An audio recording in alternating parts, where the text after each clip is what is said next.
Gita, this is a book that was written about you, Yes. and it's in and German. I didn't know it was being written until later, much later. I met this lady, I tell you the story. There was a point, I don't know dates, don't ask me, at which a German art photographer came to Amcha, where I worked. This is the organization that provides psychological help to Holocaust survivors. This was the only organization. It's an excellent organization. It still exists. It started in 1987. So how much is it now? It's 34 years old. And really did a great job. Today they have 14, at least 14 that I know of, 14 branches. And it saw thousands and thousands of Holocaust survivors. And you work there. And I worked 28 years. I was on their payroll.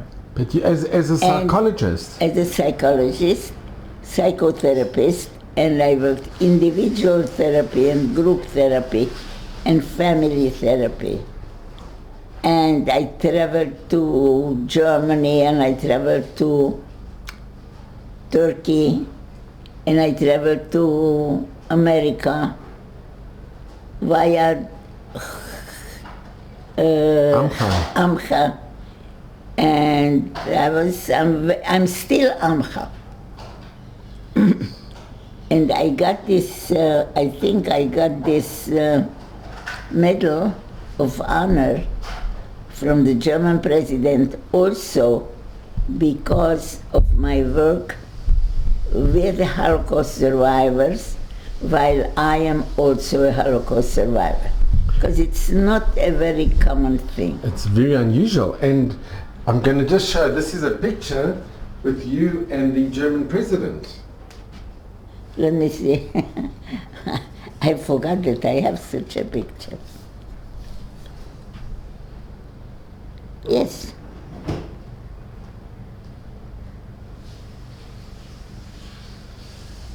Who is this lady here? And he chose to... Who is this lady? I don't remember who this is. This is the president. Gita, if you could just show the picture.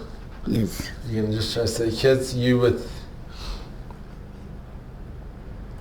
And the German president wrote to you, and you had a special connection with the German president. I wrote to him. I spoke to him. I'll tell you the story, because this is a very nice story of how we met.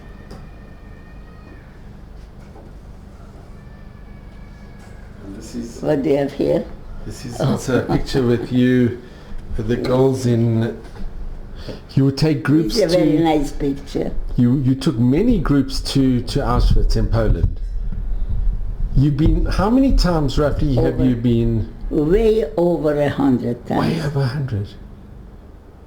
Because for 20 years I've been going to Auschwitz, to all of Poland. We went to all the holy places and the places of horror. And this was right outside of Birkenau. And Gita, wasn't it very emotionally, exceptionally difficult for you to... Very difficult. It still is very difficult. I'll tell you an episode which is like 2.5 weeks old, the episode. Okay. Okay. I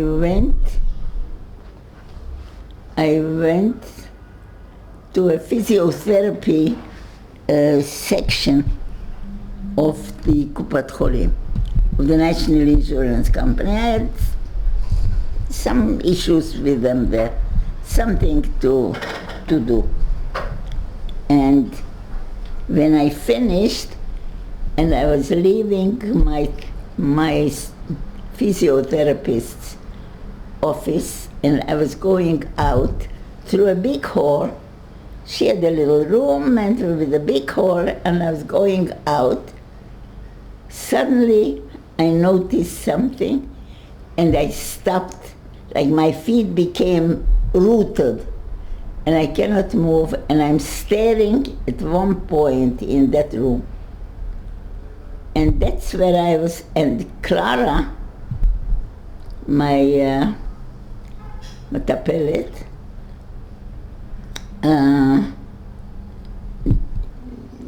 was delayed. Maybe she was talking to my therapist, and then she came 5 minutes later and sees me standing and staring at one place, like shocked. And she said, "What are you doing here? Why don't you go out? Why didn't you go out?" I said, "You see that thing hanging there? It was a skeleton, a replica of a skeleton hanging on a string from the ceiling." I said, "You see that thing? This is how my father looked when they were bringing him back to be killed in the gas chambers. After 5 months of working in the coal mines." And this is how I have to remember my father. And this is about close to 80 years ago that the thing happened. And I am so shocked that I saw it now, because this is how men looked. Somebody who saw him the last time when they were brought back to Auschwitz from the coal mines to be buried in the gas, to be killed in the gas chambers, he stopped a woman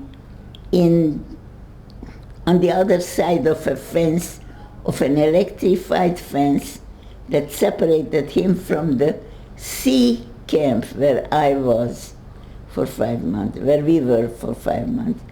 And he said he saw women walking there, and he said, "Would you come over and talk to me?" And she came over and she stood on one side of the electrified fence, and the man, my father, was on the other side of the fence.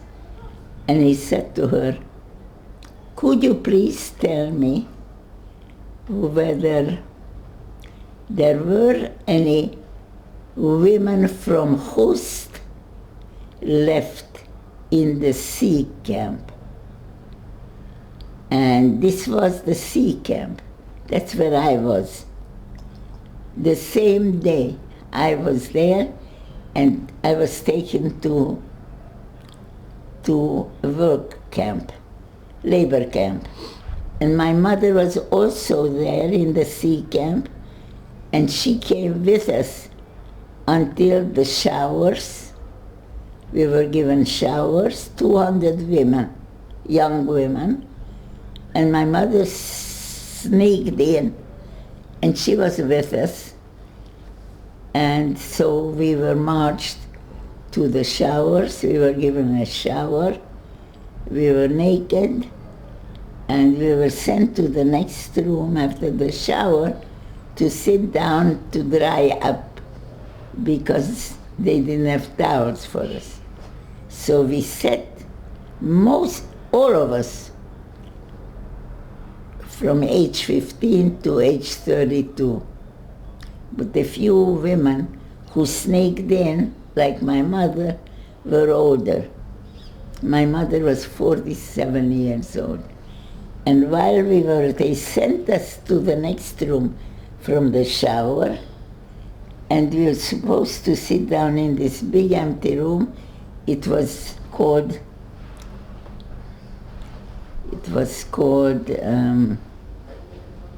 Trockenraum. You know any German? a little bit. Trockenraum is drying room. So we were seated on the floor in a big circle, 200 women. And I kept saying, you know, the Avinu Malkeinu, you know the Avinu Malkeinu. About 2 weeks, a week and a half ago was Yom Kippur. I told you the story? Okay. We were in the sea camp, only women, Jewish women, no men. There were no couples, there were no SS, only women. There were 27 barracks for sleeping, and they were supervised by Slovakian Jewish girls who had been brought here 2 years ago when they built Birkenau, and they were responsible for us. Every one of 27 barracks had a block Älteste, the elder of the block, and she was responsible for her 1,200 prisoners. So we didn't have any men, but every morning on a weekday, not a Sunday, about maybe 50 or maybe less, fewer men came in the striped uniforms, Jewish prisoners, and they came in to do the repairs. There were 30,000 women in that one camp. 30,000 women. Hust, a big city, not big city, but we had 3 big synagogues and about 7, 8 churches of different kinds. And we had schools, and we had factories, and we had stores, and we had everything. There were 20,000 people. Here there are 30,000 people in barracks, and they have a piece of bread once a day for the food. And 15,000 women had one toilet. It wasn't one toilet, it was a barrack like every barrack, but it had 3-4 lines of toilets where they had holes. For 30,000 people, two barracks of toilets, 2 barracks of a washroom, where they had 5 pipes going from the beginning of the barrack to the end with faucets, and underneath they had some kind of a metal thing to hold the water, and that's where we could wash up if we want, once a day or in the middle of the night if we go on, or to wash our dress, which was on us for 5 months, same dress. We wanted to wash it, we went in the night, cold water, no soap, just rinse it and then put it on wet, because we didn't have another one to change. Gita, you were always hungry? That's not an expression. But Starving. Of course. Sure. With one piece of bread. Of course, always hungry. At the optimal, at the most hungry part, toward the end, when we felt we were going to die of hunger, we went to the garbage of the kitchen and took out potato peels to eat them. I'll tell you a little story of this. They took me all the girls who worked in the factory, who were the 200 girls, worked, but we didn't have a work in factory we didn't work in Auschwitz. No work, only twice a day they had roll call, they had to count us. So twice a day we stood in roll call, like in rows of 5, and the SS came and they walked along the rows and counted the rows, and they knew that 5 times that if this room had a count of 1,200, there were 1,200 women in one place. It's okay. And then when they reached the top of the line, they came back with their backs. No, they didn't turn around and walked away. They came back with their backs and looked at the girls' faces, every girl's face, and whoever didn't meet with their approval put them out and took them to their death. Twice a day. My mother was 47 years old. Twice a day for 5 months, she went through this kind of observation, and plus selections of other kinds. Every time she was at the risk of losing her life.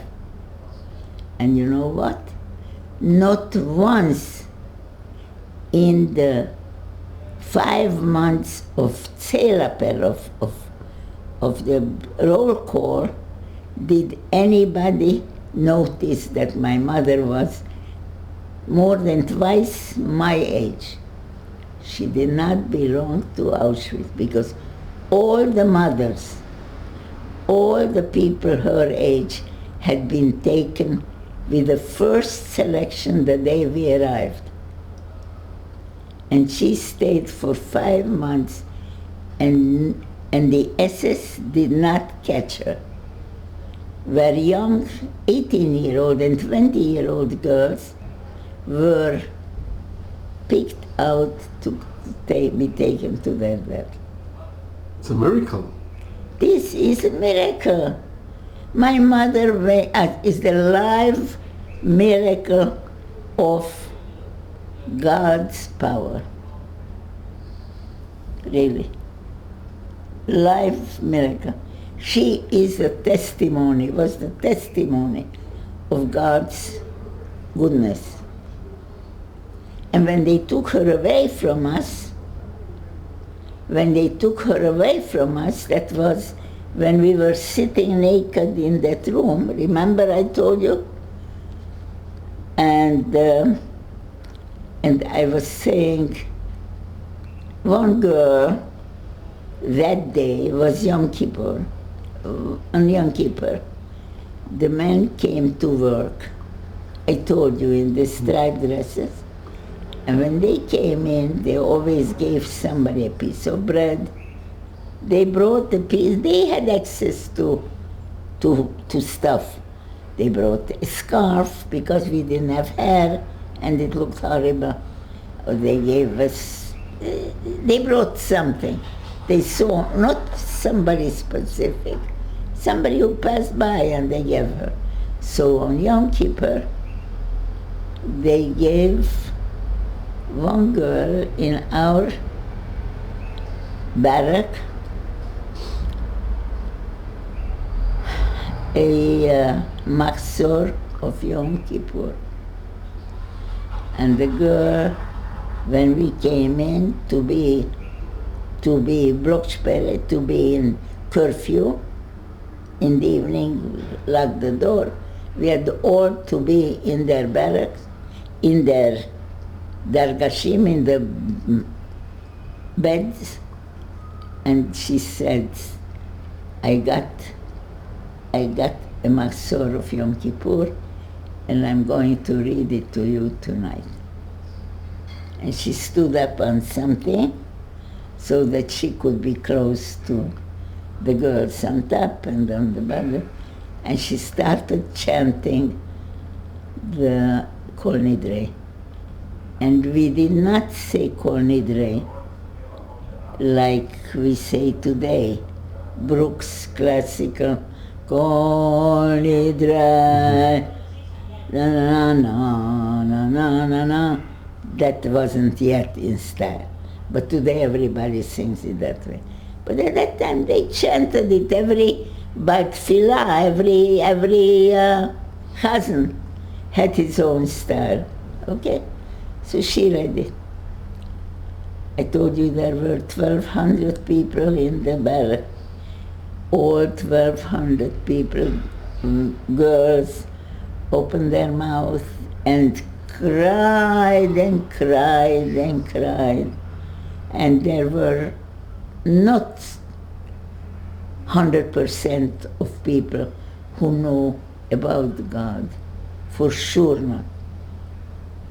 We didn't know much because we didn't learn, but we knew there was God, of course, and we knew how to daven, but we didn't understand what we are davening, and so if we cried because we knew that my father and mother went to shul, we couldn't go in. Kids weren't let go into the shul, but everybody cried. People who never heard of God, everybody cried. It was okay. So that was that day, and I went over, and I remembered from davening, from Yom Kippur davening, I remembered the Avinu Malkeinu. Did she also do Avinu Malkeinu that night? So I said to the girl, could you lend me? I knew that this Mahzor was translated, was with the translation. I don't know whether it was Hungarian or German. I could read both. And she lent it to me. I said, I'll give it back to you in a minute. And I went through the Avinu Malkeinu because I remembered that even though we didn't understand it, we knew that this was something very important. And I went through it in translation. And I found something that I can hold on to, a text that I can remember, that I can learn to retain it. And this will be, when I need to beg God, I should have something. And I found תהא השעה הזאת שעת רחמים, בית רצון מלפניך. And you know it. It's with the mercy. השעה הזאת, it has that's part of the story, and I borrowed it and I learned it by heart. I gave her back the book, and then we were supposed to go to a labor camp because we said, my sister and I, we cannot tolerate any more being here and suffering every day the chance that they'll take away my mother from us. It's true that no one else, very few of our friends had their mother left because they were taken right away. But thank God, God let her be with us. She sneaked in. And and my mother was with us when we sat in that circle, naked, naked. And I kept saying, Baruch Hashem, God is still with us. Avinu Malkeinu, Tehei השעה הזאת שעת רחמים, בית רצון מלפניך. I kept repeating it immediately like a mantra. Suddenly,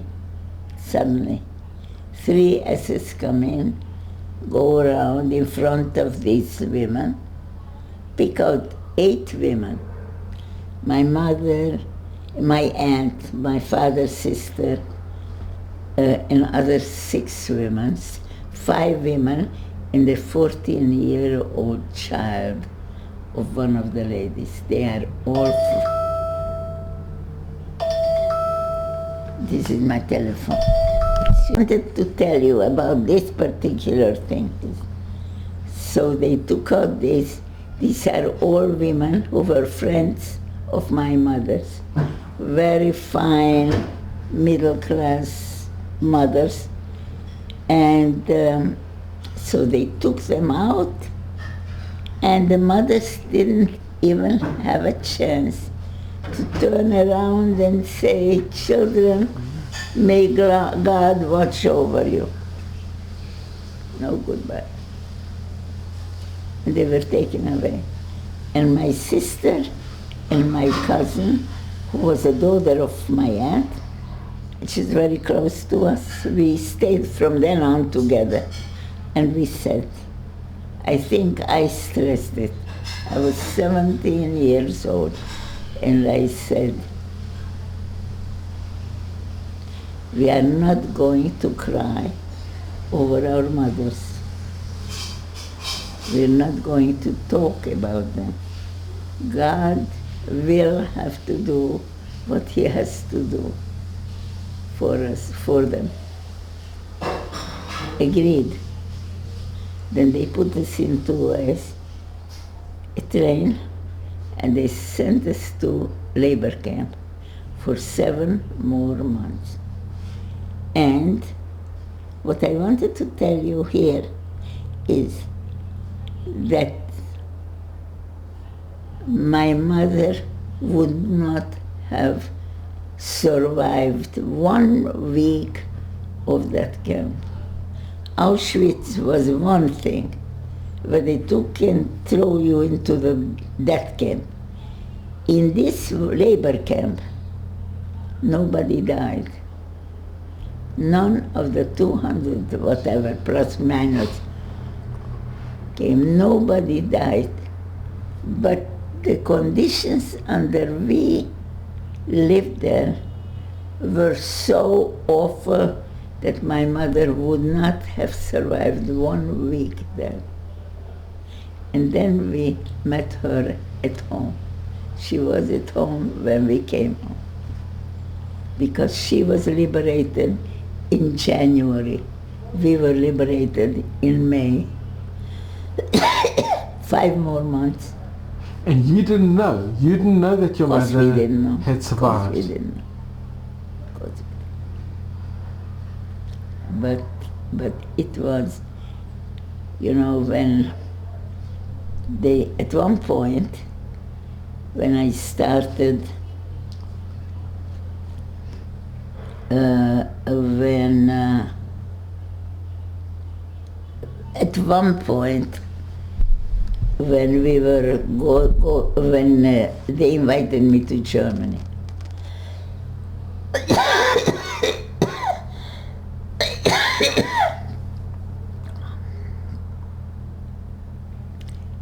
After we came to America, to Israel, from America, where we lived for 44 years, and so the 20 years, the first 20 years of my living. Clara? Yes. Oh, do we have the telephone here? We don't hear it. What did I say? Yes. So in the 21st 20 years, I began talking about the Shoah. And before, you never spoke? In America, we lived 44 years. Never once did I talk publicly about the Shoah. Never once did I say, I am a Holocaust survivor. Why? Because nobody asked. Nobody was interested in knowing what that means. And they knew that you were in the camps. They knew. People knew. Yes, but I spoke about it to my friends and to my ex-Holocaust survivors status. It was easy to talk about it. And to my family, not my immediate family. Never did my father ask me, what is Auschwitz? And I never told him. Your father-in-law? Because he didn't know. He didn't want to know. Obviously. This is your father-in-law? No, this is my husband. Your husband? Maybe he was too scared to ask. Maybe... Who knows? Maybe a lot of reasons. I imagine he had his own Shoah, because they were in Germany, and they were living like across the street from a shul, an Orthodox shul, and they saw the Kristallnacht. What is it? It's okay. What? It's okay now. And Gita, can I ask, if your husband would have asked you, would you have told him? Why not? Did it upset you that he never asked you? He didn't. But did it upset you? Were you upset that, were you sad that he didn't ask you? Did it upset you? It hurt me. It hurt you a lot. But I also thought, I tried to interpret the story, and I thought that he had his own Shoah, because they lived in Berlin until 1939. And so maybe he didn't want to compete with me. He knew that Auschwitz was not Germany and then Eretz Israel in 1939. I had 6 more years, the whole Shoah, the whole war to go through until I was liberated. And Gita, but you spoke to your sisters and you spoke to your mother when you came to America? Never asked. Never. No, but you spoke with your sisters in Of course they did. But you spoke with your sisters and your mother? Of course. Of course, yeah. He spoke to me also, but not about the Shoah. And friends of yours, did any of the friends in America ask you, any of your friends that you had, did they ask you, how was it in the Shoah? Or most of my friends, other than the guy with whom I had worked, I was working with people, we were shopping, we were traveling. Nobody asked. Nobody asked. Nobody asked me. I'll tell you another story. So when we arrived, after that incident, when they took my mother away, and they took us to a labor camp, okay? And next night, maybe the same night when we arrived, they already took half of us, almost half of us, to the factory. The camp was an hour's walk away. So we walked without anything that was warm. No stockings, no cap, no scarf, no gloves, nothing. in the winter? In the winter of Poland. Remember, Poland is a cold country. Excuse me.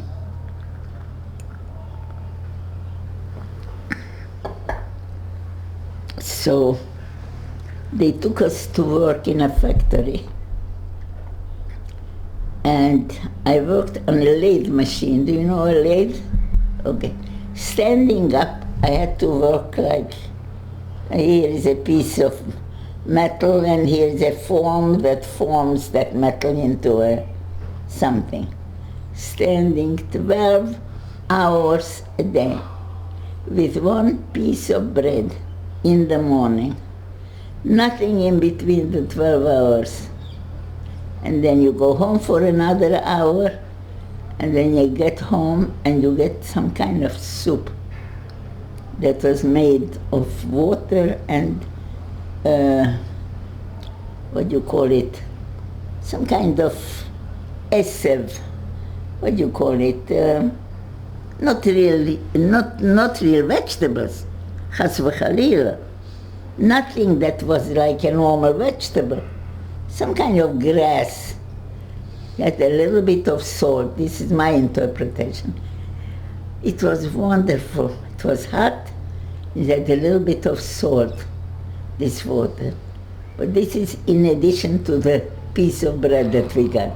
It was our nutrition, and my father's nutrition, who worked as a coal miner. Piece of bread that was like 200 grams of bread and the soup. And then they brought him back, and he looked like a skeleton. His face was black from the coals. He didn't have where to wash it. And he wore the uniform, but you could see through the uniform that there is not an ounce of flesh on his body. When you saw them walking, I saw a picture, a video of people, men walking after the war. They looked just like skeletons walking. All you have is the knees and the shoulders and the hands. So that's why that skeleton that you saw reminded you of... No, I told Clara. I said, do you see that? This is what my father looked like. And this is how I will remember him. Because I didn't see him since we said goodbye on the first day. But I wanted to tell you about the labor camp. So I was working on a lathe machine. All of about 90 girls, we had 200 girls. So about 90 were sent to the factory of each shift. There is a day shift and a night shift. 6 o'clock in the morning to 6 in the evening, and 6 in the evenings to 6 in the morning were working. No interruption. Nothing, no, because there was no eating. So what did we do? They didn't give us 12 hours straight. And standing up, and I was 17 years old, standing up, my feet got swollen, and it was terribly tiring to work standing up all day long. And I said in Auschwitz, I survived Auschwitz, I won't survive this. This is too much. So next day, then it was the end of the week, Sunday, and then Monday I was in the day shift. And I come in, and every 5, 6, 4, 5, I don't know how many machines had one supervisor, a German supervisor, who spoke to us in German, and we all understood him. And he comes to me, and he says, maybe it was 1 or 2 days in that week when I did the day shift, and he comes to me with the pen and the pencil and the piece that I was producing on the lathe, and he says to me in German, can you draw? I said, what does it mean to draw? It was too fancy a word for me. I knew how to communicate, but not. He says, take this piece, take a pencil, and take this paper, and drew. He explained it to me, and I drew magically a beautiful piece of paper, a drawing, a real drawing. And, okay, then he took me up to the office where the engineer sat, the management of this whole place. An engineer who was a high-ranking SS, maybe a general, beautifully dressed in his uniform, polished boots and two German girls, and he looked at it and he said accepted. And from then on, I didn't have to do the night shift because they were teaching me drawing. And at first, the two German girls who worked there, two German women, taught me with a lot of criticism. How do I know anything? How do I know anything? I was kicked out of school when I was 12. How can I know anything? But then another man came in to work in the office. He was about, I would say, 50 years old. He was non-Jew. He was from Liechtenstein. And he was also a prisoner. But because he wasn't a Jew, so they gave him a room or an little apartment with his wife. And he was an engineer, and so they let him come in to work here. And the job they gave him was to train me. And I was I learned in a quick time, no time at all. I learned it, and I worked as a draftsman. And he and I became very great friends, really great friends. We talked in German, and I told him all kinds of things. He asked me what kind of schools I went to, because it must be a very good school. I didn't go to school beyond 5, 6 grades of elementary school. And did he ever bring food, extra food for you, or? No. He never did? We got the bread in the morning and we ate it immediately because we wanted to feel full. You can only feel full if you eat a chunk of bread together, not in perurim. Yeah. So we ate it, and that's what our food. But wait. And he never asked me, why don't I see you eat during the day? Never asked. Why do I see you in the same dress all the time, all the months that you work for me, the same dress? He never asked me, tell me how. I'm sure he heard the news in Luxembourg. He knew that I am a prisoner, and I'm not a prisoner of his rank. Because he had some freedom. He had a kitchen and he could cook for it. His wife can cook for him something. He had some money allotted to him. And one day, about 2 months after he had known me, or 3 months, we were there for 7 months, okay? About 3 months later, 2-3 months later, he comes in the morning, and he brings me a little paper bag, a little paper bag, with tiny potatoes, they sell them now here. I cooked last Friday, little potatoes. So he brings me potatoes from the shuk. The market. Okay, from the market. And he gives it to me, and I thank him. Then I take a potato and start eating it.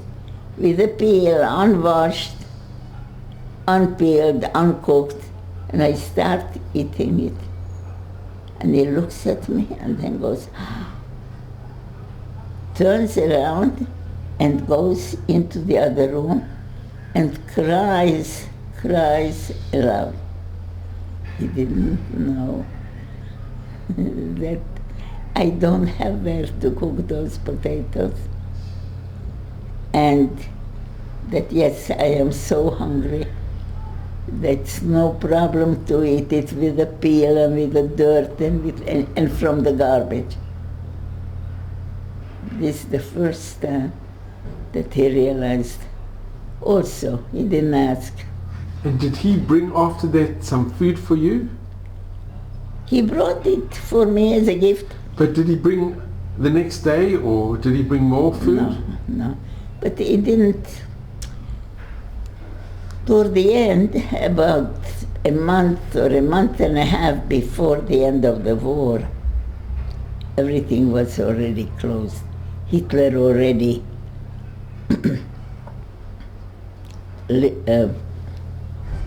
surrendered. Yes, the Russian war, and he was coming down through the Ukraine to Poland, and his soldiers and everything came with him. They were running from Russia, and the Russian army was running after him, and they were running, and the Allied forces were coming from the West, Americans and British and whoever was, and they were like closing up Hitler and his army. And our labor camp was maybe 20 kilometers from this scene. And the Germans did not want the camp population to be caught in the war. This was already too late. They knew that they lost the war totally. But the Russians had had instructions to move us from our camp a little further. Actually, it was to the west. And we came to a town, and there was another camp for Hungarian women, 120 women, and there we found my first cousin in that camp.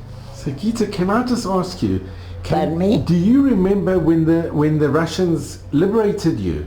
Of course I remember. Wait a minute.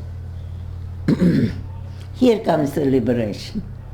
Here comes. Now you want to know about the president? You want to hear about him? This is when he comes into the picture. So we came there, and they took us about 2 or 3 days to some kind of workplace, maybe only twice. And then we didn't work anymore because Sunday came. Sunday we did not work, ever. Sunday was the day of resting. And so, it's a beautiful May Day, beautiful May Day. We are walking around because they didn't call us yet for roll call, which normally is twice a day, okay? And then suddenly, Sunday about noontime maybe, we hear whistling. It's always with whistling that they call us to Zählappell. Zählappell is roll call. And they call us, and we run out from the barracks into a big field, and this is the place where people would stand up for the count. And we are trying to organize ourselves, fives, you know. We are 320 women, 200 plus 120. And suddenly we hear somebody call in German, "No need to line up. You stay the way you are." It was strange, but we stop and we turn all this way. There we are, 320 girls. Here, about 10 meters from us, is a whole line of SS. All our SSs in festive uniforms. And the man who called us not to line up speaks to us. This is our liberation talk. Now, come back 80 years, almost 80 years. A year and a half ago was on January the 26th, the President of Germany came here for a big celebration of what they call the International Liberation Day. Of Auschwitz. No. I think that was when Auschwitz was liberated. That was 27, after the liberation. 27th of January, the Russians arrived and liberated Auschwitz. And the Germans decided that this is an appropriate day to have the International Holocaust Liberation Day. So the Steinmeier, President Steinmeier, decided that he wants to talk to Holocaust survivors. So he came a day earlier, and they called me and said they want me to talk to him. And he asked to be talked to in German. And I'm sitting next to the president. And he said, I said, so what does he want to hear me talk about? Not bad things, not sad things, happy things. Liberation. Okay? Now, here I am with the liberation, as it was 80 years ago, 70 years ago. So, I told him, now the SS told us not to line up anymore, and he told us this story. Today is May the 8th, 1945. Today, the war was declared over. You are free, and you can do whatever you want to, and go wherever you want to.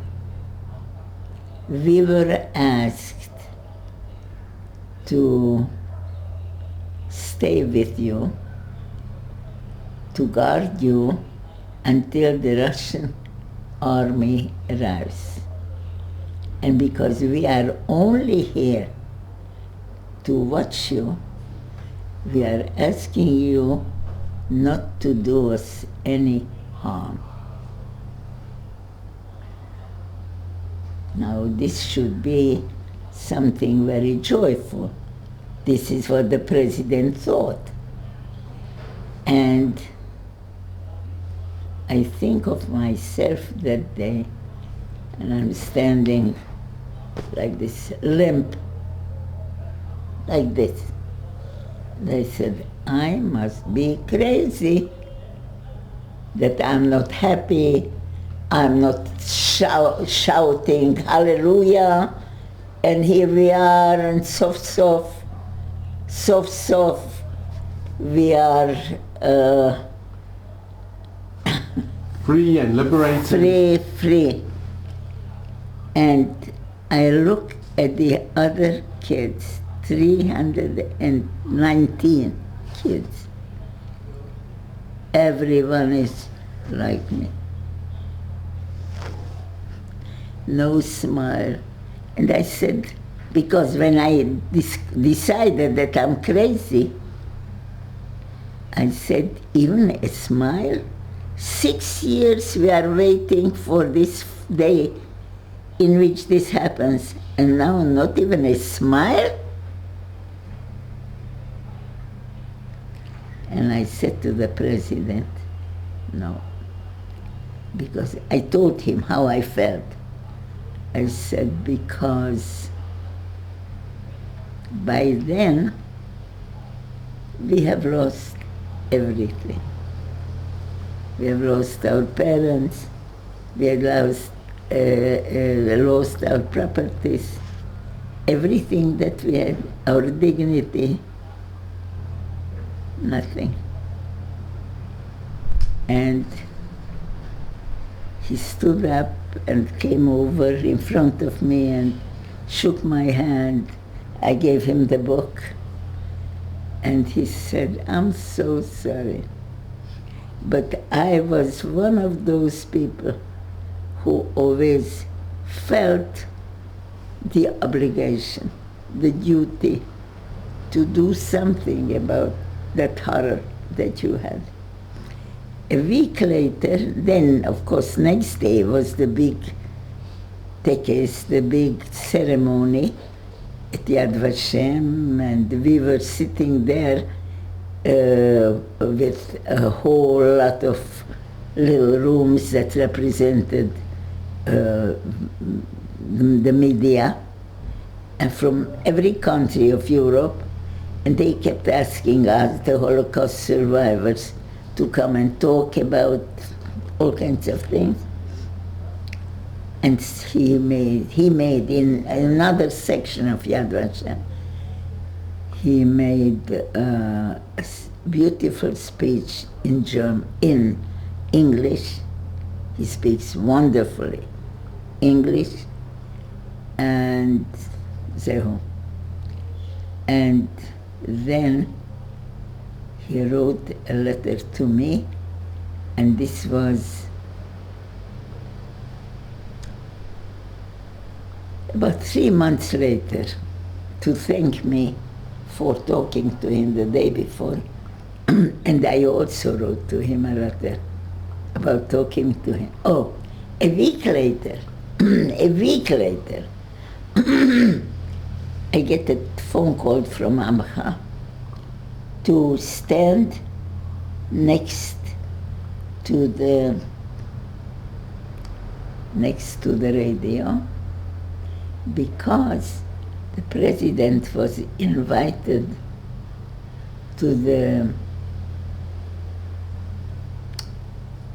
what is it called, the parliament, Reichstag. He was invited, and he mentioned you there. He will mention you there, and you will hear him. So I was waiting, and then they called me, now open the radio, and he mentioned my name. And he said, what I heard him say there in German was, and she said that by this time, they lost everything. Their parents and their properties and their dignity and their identity, and even their hope. I didn't use the word hope. He put it in. He put it in. And it was a very nice, and then he wrote the letter, and interestingly, I wrote the letter about the same time he wrote the letter. I waited for 3 months because I didn't know what to say to him. And he must have felt the same way. So the letters crossed each other so that his letter was not influenced by what I wrote and vice versa. And I think I wrote a very nice letter to him, and he wrote a very nice letter to me, and he read the book, and his wife read the book, and they noted everything that was in it, and it was very nice. And turned out that they know personally the author. She had accompanied them she's a journalist, a well-known radio commentator. And Gita, he was here a few weeks ago, and he met with Ruby Rivlin. It was the president came to Israel and he met with Ruby Rivlin. A few weeks ago, he was the last dignitary that Ruby Rivlin hosted in the president's home. I was invited to that. This was a very formal. This was in not the Begin Center. Beit HaNasi. No, not this one. He came 2 weeks ago. That's right. 2 weeks ago, and it was in the Paris Center. You know where the Paris Center is? It's in Yaffo. Yaffo. And you were there? And I was there. I was alone, invited alone, and my colleague at Amcha, Martin Auerbach, who is a good friend of mine, he was also invited. We had our reception. He was also given this honor, the medallion, and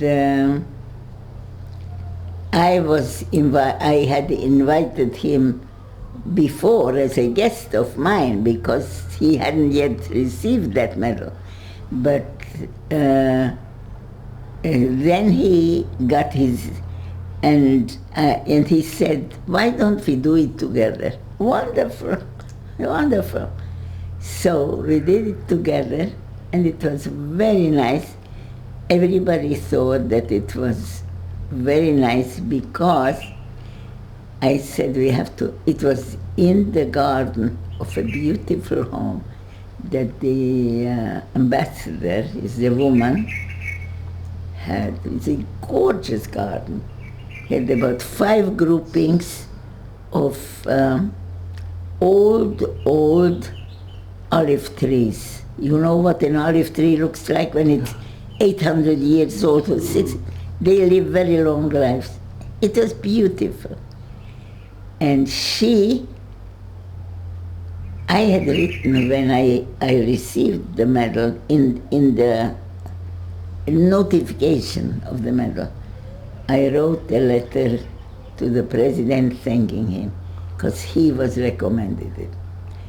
And I said that about the conflict that I had about it, that conflict of making friends, German friends.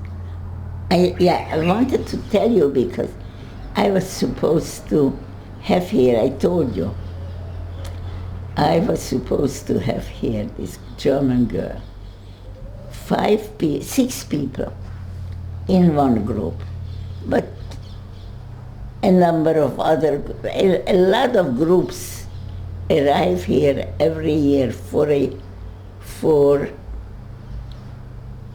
year's, what do you call it? It's like volunteering. They volunteer. For volunteer work, and they call it Ot HaKapara, the sign of atonement. That's what they came to atone for the sins that their forefathers did. And Amcha immediately, the lady who takes care of this one group of six people who are 19 years old, they sent to Amcha. Other people sent to other organizations. But these came to Amcha, and the Amcha lady who takes care of them is a very good friend of mine. We worked together for Amcha for many years, and she calls me up, Giselle, I have a volunteer for you. And Yael heard it. Yael is my daughter. She said, you need a volunteer? You can be a volunteer to somebody else. You don't need a volunteer. I said, just forget about it. And she started coming here once a week for an hour or 2 hours. And we made a very nice relationship together. She's a very bright girl, very bright girl. She speaks Italian because she was a year in school in Italy and went to school because she wanted to learn Italian. And she speaks a beautiful English. And she's so bright. And what do they do here? First, they are given a serious volunteer job. She is in something called gun shikumi. The gun shikumi is a gun of 3 to 4-year-old kids who have serious birth defect, physical defect, but very serious. They will never, some of them will never come out of their defect. Some will never walk, and some will never, I don't know, all kinds. She has pictures of these kids, and she loves them. And how she feels with the parents. She meets the parents. She learned Hebrew. She can speak Hebrew. She's a lovable, very fine kid. This Friday night, I had her on other, Schwartz, she was here in my house for a meal with a lot of other guests. And this Shabbos, she came with another girl, another German girl, who is part of another group. She came because Clara goes away every Friday, comes back on Shabbos. That's her day off. And my children don't want me to sleep alone. Mm-hmm. So she knows it. So I already have a few kids, a few girls, young girls, who are willing, it's a pool that I can call on. I don't want them every week. So I have a few girls. So another girl called, she's willing to come this Shabbos. I said, you know what? Come and eat the meal with my chevra at Friday night. It was a lovely, lovely Shabbos meal, a beautiful Shabbos meal. That's what they said. It was extraordinarily nice. And the girls, she and her friend Lucia and her friend came just to sleep over. So she was eating the meal with everybody. Everybody spoke English. They're all Americans, mostly. And in the morning they went up to Tapcha, and to Nazareth, all the Christian places. So they left in the morning, and the girl who wanted to come is a very fine oncologist in Beilinson Hospital, the daughter, and she's studying here. And she came, she could also sleep over, but I said, no, you just come and eat a meal. She came in the morning, and so I have, thank God. And now, the girl in Amcha, who is who is supervising these 6 girls, called me today that they are leaving soon, in a couple of months, a month or 2 months, and I must finish the story of my story, because we didn't finish the story, and I want to be with these 6 kids for a couple of hours. They come here. I thought they're coming today, but they're not coming today, but I believe that if you come, next week it'll be okay. And do they speak about their grandparents? Do they ever open up to you about their grandparents? I'm sorry? Do they speak about their grandparents? I make them talk about it, but they really cannot tell me too much. It's too painful, maybe it's... No. This lady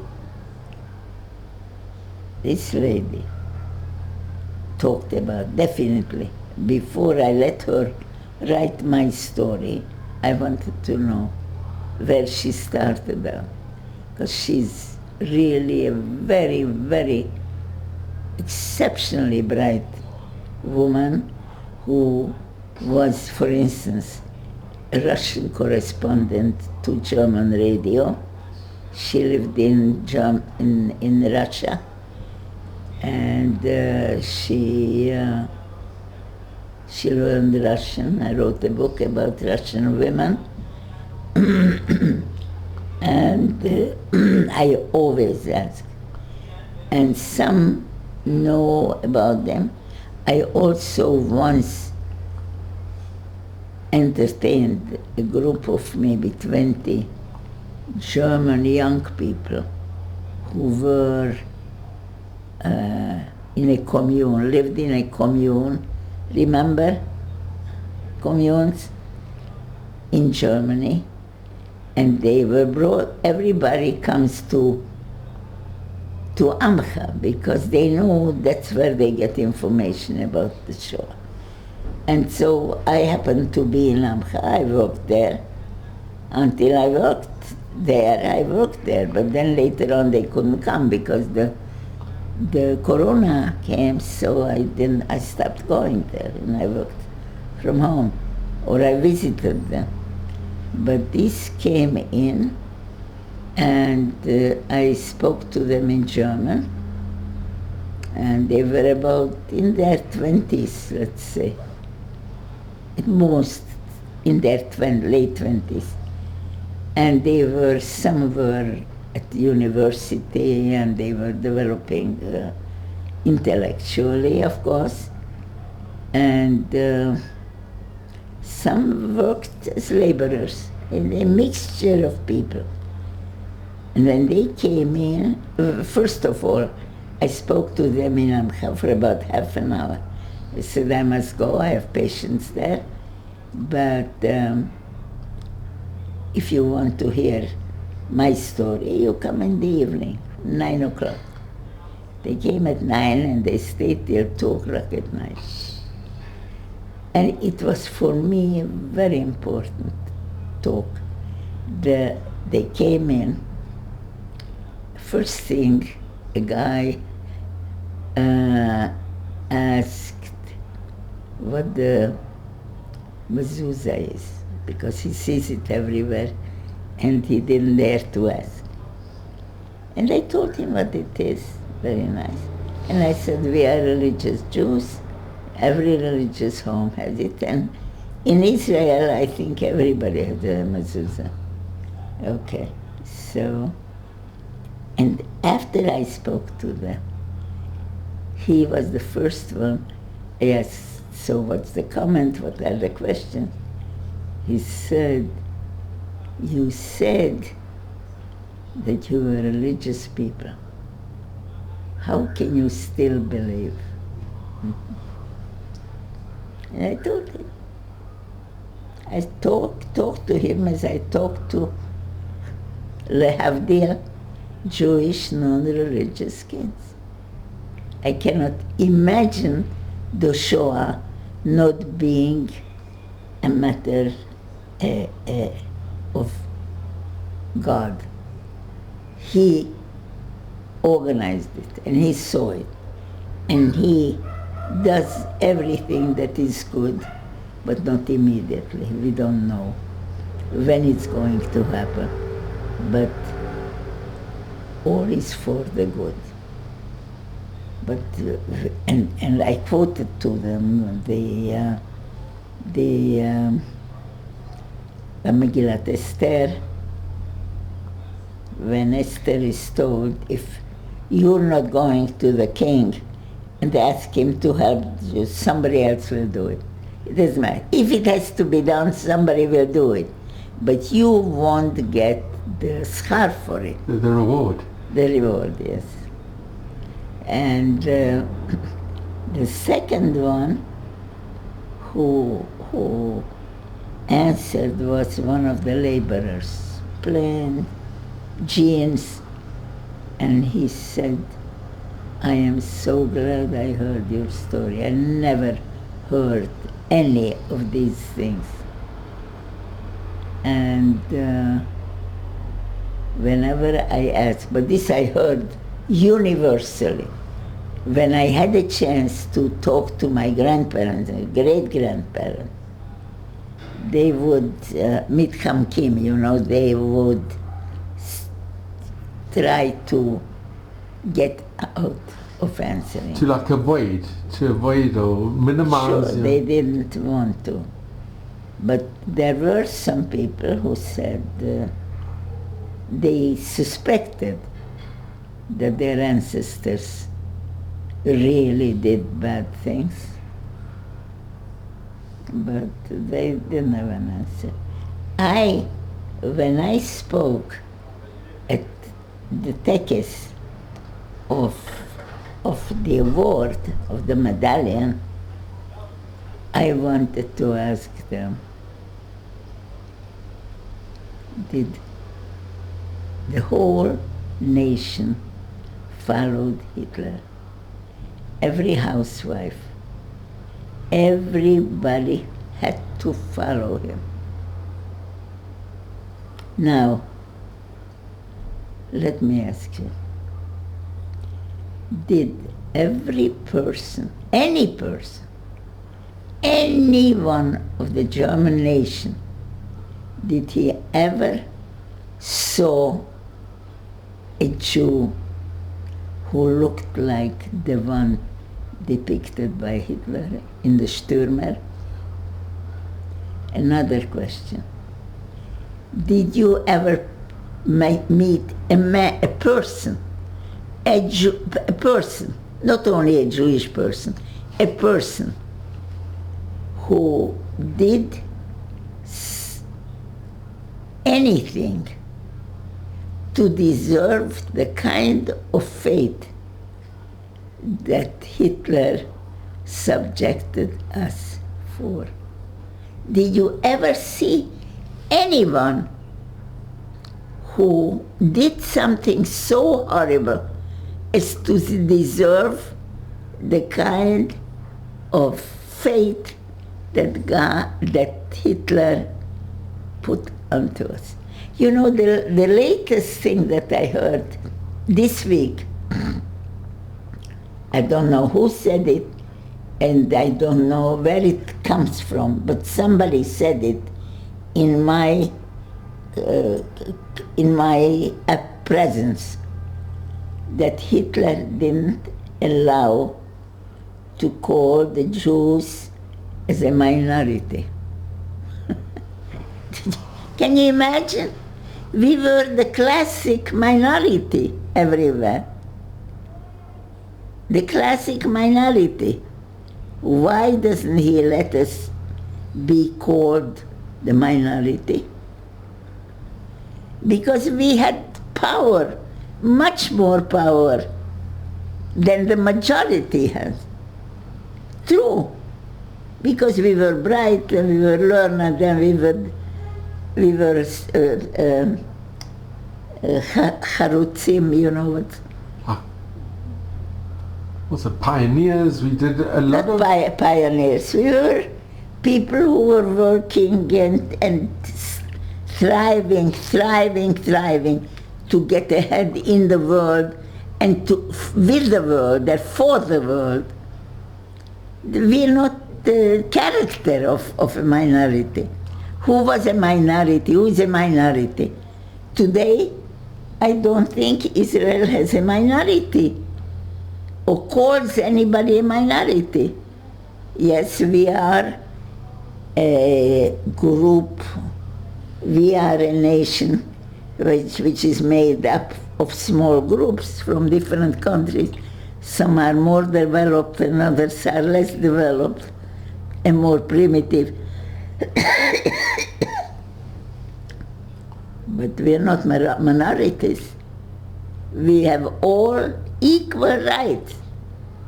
Whatever our intelligence and their training permits them will be done.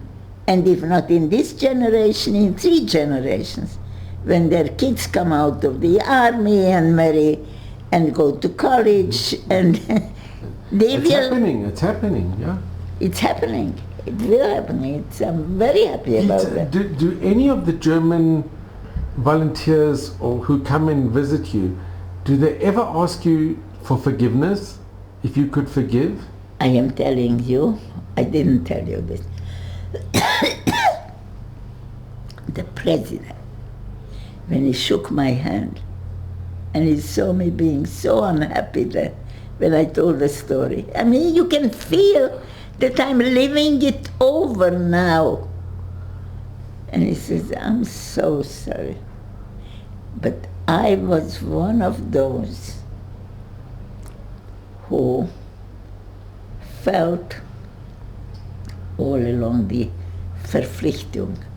You want to check the word in the... Verpflichtung is, you know how to do it? No. Verpflichtung is like obligation, duty. Yeah. That he felt this duty, this deep debt to the Jewish people. And you know, Gita, what's very interesting is he knew that Ruby Rivlin was leaving office. Of course. And he was the last dignitary to be accepted. It was about that time. It was about that time that Herzog has.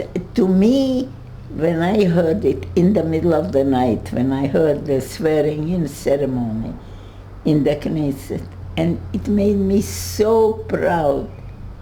It was very special. It made me so happy that a person like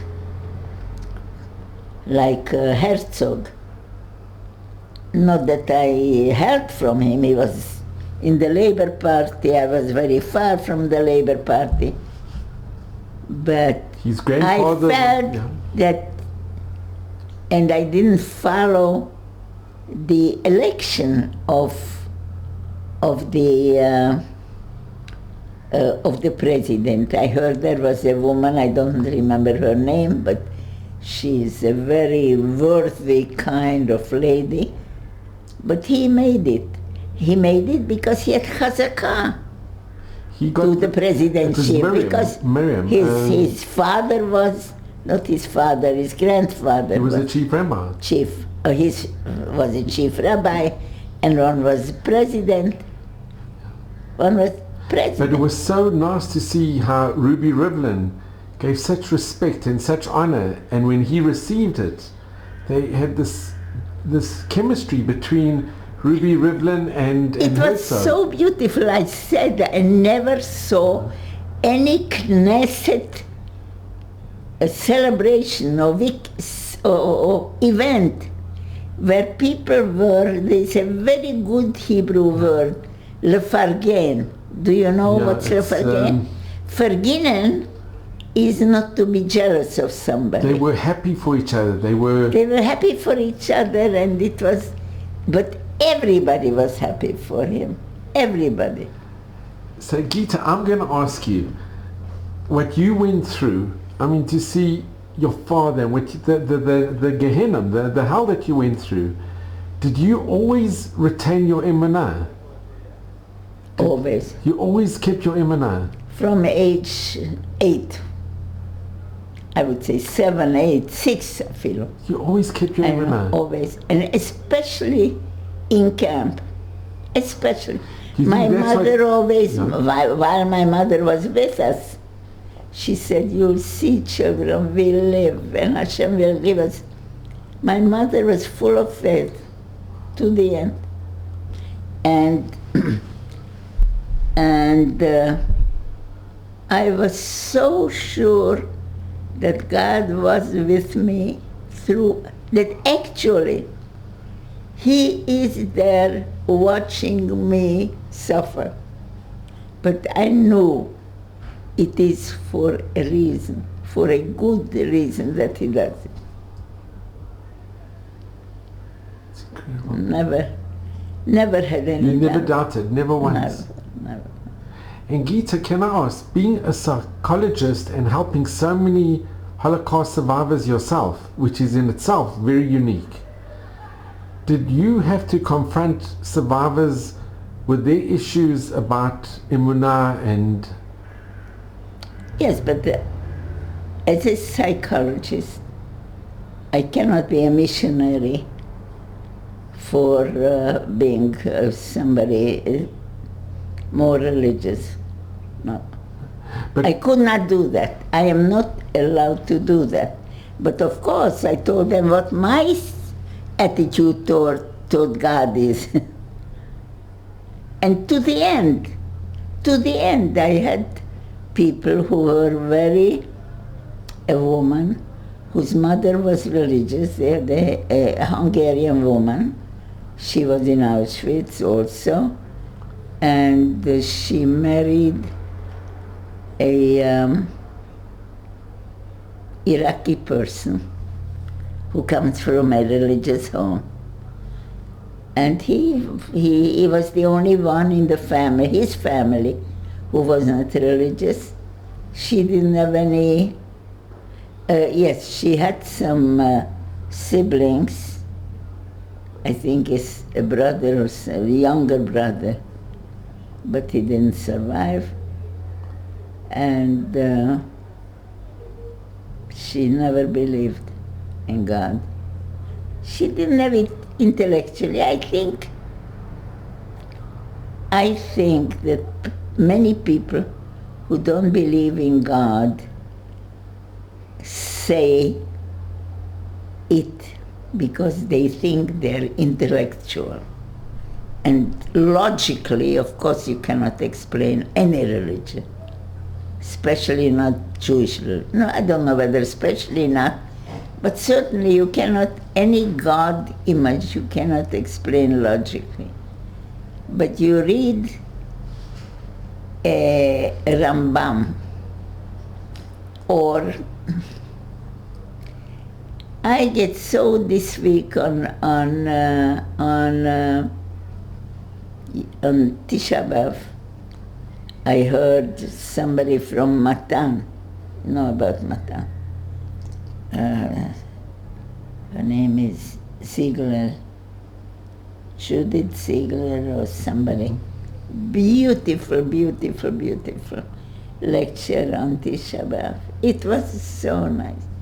And I think if people would want to really come back to Yiddishkeit, it would help them overcome this trauma. I don't know, you can overcome the trauma of the Holocaust. You cannot overcome this. You will always feel it. Because it was so horrendous. It was so cruel.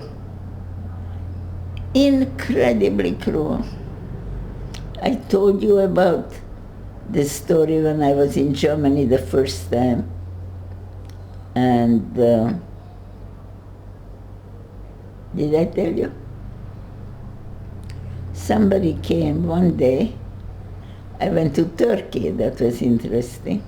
Spoke to the, what's that city in Turkey? Is Istanbul. Istanbul, of course. There's a big Jewish community, and I was invited, and I talked to them a few times. I was there almost a week.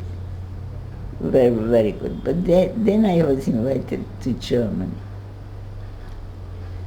And a woman came from Germany to my house, and she talked to me over and over and over again. They wanted me to come. Who wanted me to come? It was an organization which is called EVZ. E, V, V is V. It's pronounced F. Like Vogel is a bird. It's written Vogel. Vogel. F. V. And Z is a Z. And E is Erinnerung, remembrance. And V is Verpflichtung. Verpflichtung is that, the obligation. and Zukunft is future. This organization was created by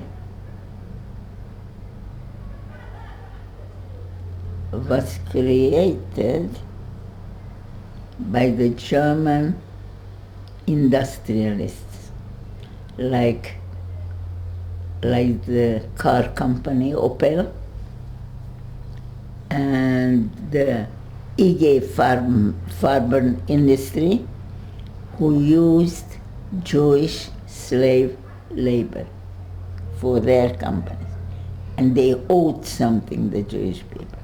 So they made this organization with probably a lot of money, and they were giving money to people who, mostly non-Jews, Ukrainian people, Czech people, who suffered from the Nazis. They gave a little bit for Amcha. And I came there, and I didn't know what they are doing, but this organization had an evening, and there were some of the representatives of these organizations, and it was a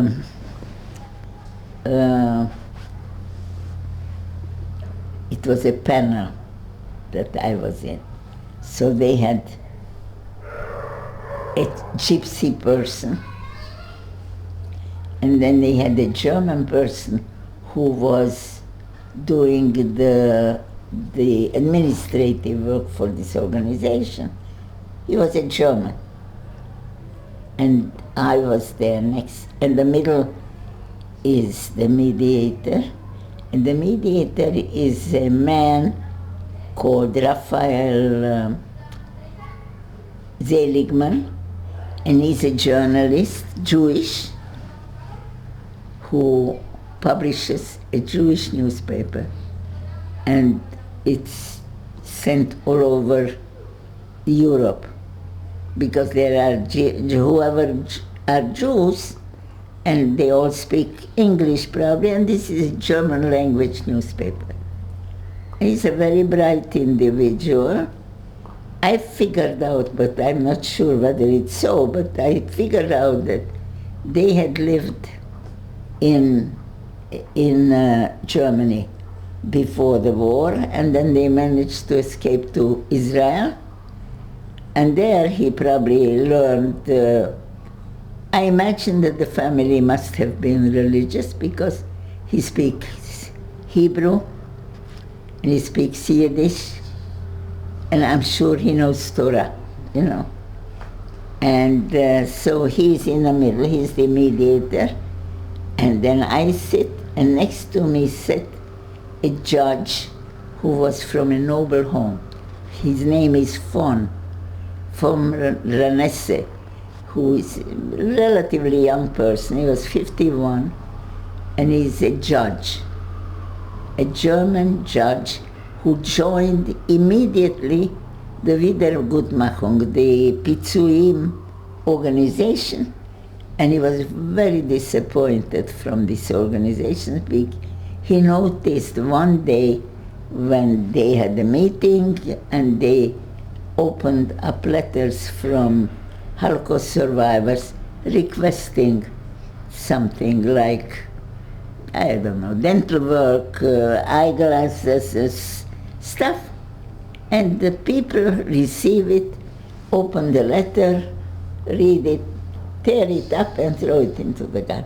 He says, why? It's coming to them. Why don't you at least read it? They kicked him out of there. They didn't want him there. But anyway, and then I spoke. And when I came to speak, I was the last one. And this Dr. Seligman said, not for naught did I choose her to be the last speaker. Now, in the 2-3 days that I had been there, and we were in the same circles, he never spoke a word to me. He didn't know anything about me. Maybe he read in the... I don't believe at that time I was online somewhere. Today I am, but at that time sure not. But he knew. And what I did was I said to them, I came here, they sent me here, but I really don't know why I came here. What I came to tell you, I thought maybe they wanted me to ask you for something. We need plenty of things that we need, the Holocaust community needs, but I did not come to ask for anything. All I came to ask is why our handlers, the people who handled us, the SS, never looked at our faces and saw in us human beings. I said, when we were in Auschwitz, I could even understand it because we didn't look like human beings. They cut our hair and they gave us a rag to wear which never fitted, and we didn't look like human beings. We looked like vermin that we can go like this. And even the name, they Not everybody. I know, but they didn't want people to have names. Yes. But I was just talking. 50 years later, when I again talked about this issue, my two daughters, who are very bright, got together and come back to me and says, Ima, what are you making of the dehumanization a personal issue? The whole basis of Hitler's ideology is based on the dehumanization principle. That's why I asked the question. Did the people who follow Hitler, did they really think that we are not human? Did they ever see a person, a Jewish person, who doesn't look like a human being? Or he did something so extraordinarily horrible that he deserved the kind of behavior that he used against us? It's true. That's what it is. The dehumanization. And how did they answer? And then I said to them, okay, these were the questions, okay? It was a rhetorical question. I didn't expect an answer. I said, can I tell a story? I said about a few months ago, I was in Auschwitz with a group of kids. I went many times to Auschwitz. And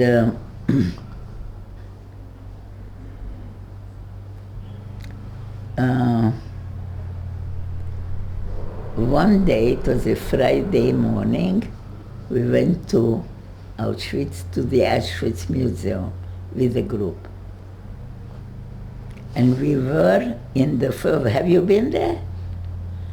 Do you know the 4 barracks in Auschwitz? Okay. So we were in one of the rooms where they had the valises and the eyeglasses, about a million glass frames, and maybe the replica of the gas chamber, all those holy places, things. And suddenly we were just through these rooms, it was on the 2nd floor, and one of the guards, one of the guides says to us, stand aside, because a group is coming up on the stairs from the 1st floor, and we cannot both go down and up. The stairs are not big enough for that.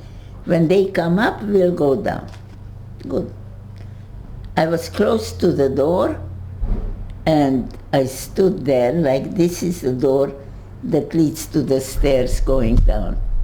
So, and I'm standing there, and next to me is a kid, one of the girls, and she's leaning on a flagpole, on a flag that was here, and the flag is hanging down, and she's very tired, and she's leaning on it. And I am next to her, standing next to her. And the door opens, and in come a group of people, men and women, adults, and they run along this place. And one of the men goes and wants to go also there, but he changes his mind, comes around and stands in front of me. I am there, where you are, standing.